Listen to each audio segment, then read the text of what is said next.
has been too long since Michigan State put out a good football team. For years. I mean, this was a team that's a program that's been to the college football playoff. 4-8 last year, 1-8 in the Big Ten. They have not had a winning season since 2021. And they've only had one 8+ win season since 2017. That's almost a decade at this point. There is renewed hope in East Lansing right now that they found the right guy to lead this team and to return Michigan State as a contender in the Big Ten.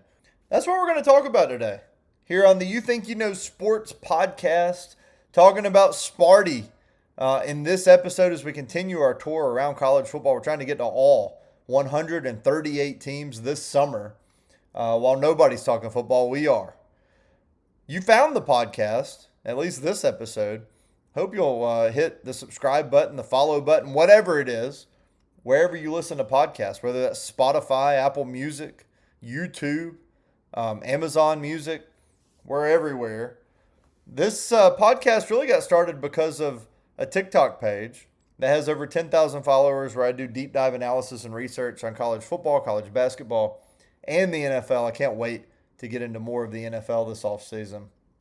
You can also find a lot more on youthinkyouKnowSports.com, which is my website, spelled just like the name of this podcast, wherever you're watching it. Whatever the profile is, You Think You Know Sports with U's instead of YOU. You can find the website, youthinkyouKnowSports.com. We'll have a ton more on Michigan State there in the coming days. This is a team that obviously would love to get back at least to a bowl game this year. And they've got a head coach in Pat Fitzgerald who took Northwestern to heights that we just didn't really see coming, right? I mean, all the issues at the end of that run with Northwestern that eventually led to him no longer being the head coach for the Wildcats. He has not been a coach since 2022, but he was 110 and 101 at Northwestern.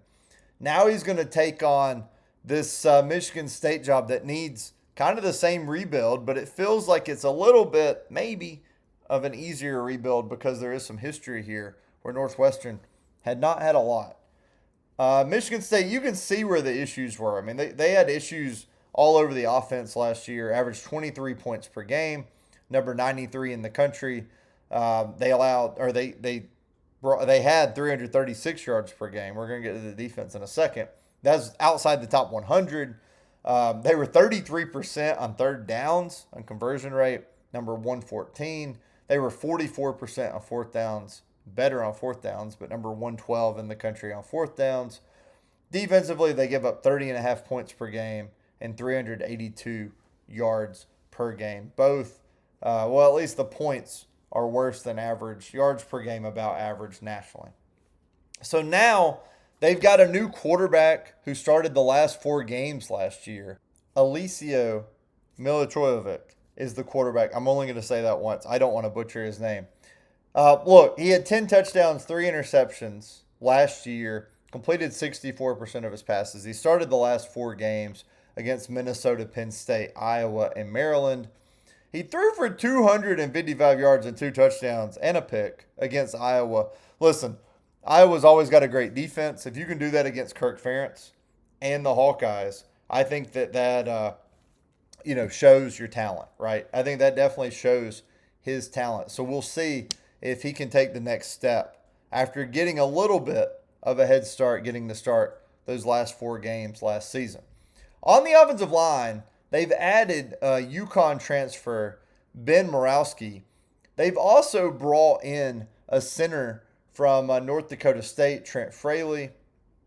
But the UConn transfer also comes with Cam Edwards, who is a running back who will play for the Spartans, previously for the Huskies, who had over 1,200 scrimmage yards last year, 13th best in FBS. So, look, I think that there are some pieces here. If the quarterback plays well, the offensive line, you've got Connor Moore back as well, so you probably have your 3 of your 5 starters figured out, at least on paper, and then maybe Edwards is the big key in the backfield. Receiving-wise, there's a lot of question marks. Krishan McCray is the leading receiver, 330 yards, 3 touchdowns. We'll see if they can find a go-to receiver for the young quarterback. That's going to be key. Or if maybe McCray is that guy, you know? Obviously has not put up huge numbers yet in college. Doesn't mean that he can't. Jordan Hall is a senior linebacker. He had 88 tackles last year, but the next 7 leading tacklers on this team are no longer there. So this is a rebuilt defense for Michigan State and Pat Fitzgerald. Going to have to look a lot different after not being good enough last year. They've got 3 starters back overall, Hall obviously being one of them.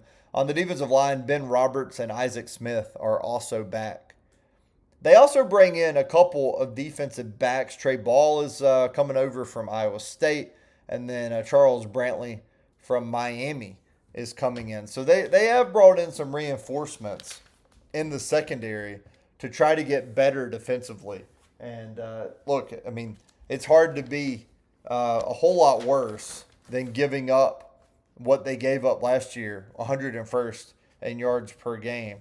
Obviously, they're going to have to make and take the next big step if they're going to be really competitive in a loaded Big Ten that we continue to work through on this podcast.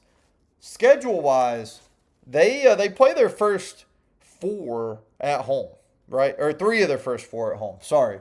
The one that is not at home is a huge one because it's at Notre Dame. But they play Toledo, Eastern Michigan, and Nebraska at home. The road game is at Notre Dame on September the 19th. Then they play at Wisconsin October the 3rd. They host Illinois and Northwestern. Following the Northwestern game, which I guess will probably get some publicity with Fitzgerald coaching against his former program, even though it's been years since he coached the Wildcats. They go to UCLA and Michigan back-to-back. They do have a bye week in between October 24th and November 7th. And then Washington and Oregon back-to-back, November 14th, November 21st. Both of those teams could be top 15 teams. Obviously, Oregon has higher expectations. But the Huskies with DeMond Williams back, a lot of people like Washington this year to have a pretty good season as well. And then they finish up with Rutgers on November the 28th. So, again, the road schedule, Notre Dame and Wisconsin early. And then October 24th, you go to UCLA. Then you play at Michigan on November 7th, and then at Rutgers to end the year November 28th. So 5 road games all season. Your home games are Toledo, Eastern Michigan, Nebraska, Illinois, Northwestern, Washington, and Oregon. I think those first 5, you feel like you're going to be very competitive, if not win a handful of those if you're Michigan State. And that is your path for Fitzgerald to get to a bowl game, right? You beat Toledo, you beat Eastern Michigan. Then you play Nebraska, Illinois, Northwestern. Can you pick up 1 or 2 there? And then on the road, you got to end up picking up a couple, right? I think that's your path if you're going to end up maybe surprising because you're going to be picked toward the end of the Big Ten again this year. I think that's how you get there. I think that's how you make it work. So we'll see. I'd love to hear from you guys in the comments on whatever social media you find me on. What your thoughts are on Michigan State, obviously coming off a 4-8 year. How long is it going to take for Pat Fitzgerald to turn this thing around? I would say it's a little bit harder to get top recruits there, right? Not harder than Northwestern, but things have changed a lot since Fitzgerald was at Northwestern, since they were winning, since they made the Big Ten championship game, which feels like yesterday when they played Ohio State that year. So what is this going to look like as Fitzgerald kind of comes into this NIL era with another Big Ten school? I'm very fascinated to see how this works out for Michigan State. Guys, thank you for listening. I hope to catch you on the next podcast. We're going to be posting soon about Minnesota as we continue to make our way through the Big Ten and the American at the same time. After Minnesota, we've got Nebraska coming up. So thanks for listening, and I'll see you on the next one.